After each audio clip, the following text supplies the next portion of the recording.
Panglima Perang OPM tersudut, TNI bubarkan markas komando KKB, belasan penebar teror tewas. Sebanyak 14 anggota kelompok kriminal bersenjata, KKB, Organisasi Papua Merdeka, OPM, tewas setelah dilumpuhkan oleh Komando Operasi Habema di bawah Kogab Wilhan III TNI. Para anggota OPM yang tewas berasal dari OPM Kodap 8 Soanggama. Bahkan diantaranya ada pimpinan OPM dan pelaku penembakan dari sebelumnya. Dikutip dari Kompas.com, peristiwa ini terjadi dalam operasi pembebasan wilayah Kampung Soanggama, Distrik Homeo, Kabupaten Intan Jaya, kemarin. Dan Satgas Media Korps Habema Letkol Infantri Iwan Dwi Prihartono memaparkan kronologi dalam keterangannya. Mulanya, masyarakat di wilayah Soanggama berada dalam tekanan OPM yang diketahui berjumlah 30 orang.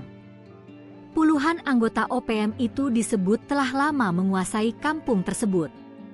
Hingga pada malam sebelumnya, prajurit TNI bergerak untuk membebaskan masyarakat. Dan pada subuhnya, kontak tembak terjadi saat pasukan TNI diserang oleh kelompok OPM.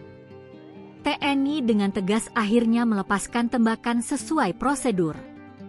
Hingga pada pukul 12 WIB, OPM berhasil dipukul mundur.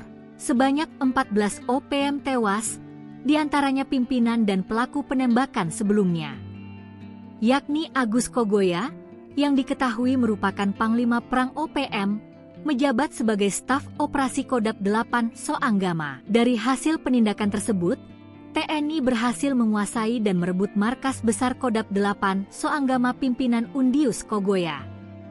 Markas itu selama ini digunakan sebagai pusat perencanaan serangan terhadap aparat dan warga sipil. TNI juga berhasil menemukan serta mengamankan sejumlah barang bukti, antara lain 1 pucuk senjata api rakitan dan 4 senapan angin, munisi berbagai kaliber, 1 alat bidik Simmons, 1 teropong Wucon, dokumen organisasi OPM, atribut bintang kejora, peralatan komunikasi, serta berbagai perlengkapan lapangan milik kelompok separatis. TNI juga menetapkan wilayah Soanggama sebagai pos taktis TNI guna memastikan keamanan dan stabilitas di daerah tersebut tetap terjaga. Situasi di Kampung Soanggama dilaporkan aman dan kondusif.